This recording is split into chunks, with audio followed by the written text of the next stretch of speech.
Paano mo tinitignan ang buhay? Saan ka nakatingin sa buhay na ito?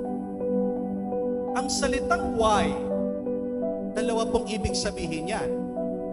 Spell Y, W-H-Y. Yung isang kahulugan, negatibo. Yung isa pong kahulugan ng Y, positibo.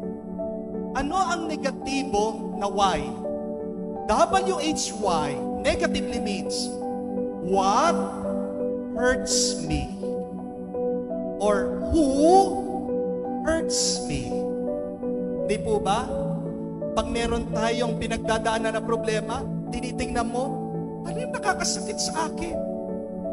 Pag tinitingnan mo yung nakakasakit sa'yo, lalo ka nasasaktan. Di po ba? Pero pag hindi mo pinapansin yung nakakasakit sa'yo, nasasaktan ka pa ba? Hindi na, kasi hindi mo pinapansin. Amen? Pero ang positibo ng Y, W-H-Y, what helps you? Who helps you? Amen?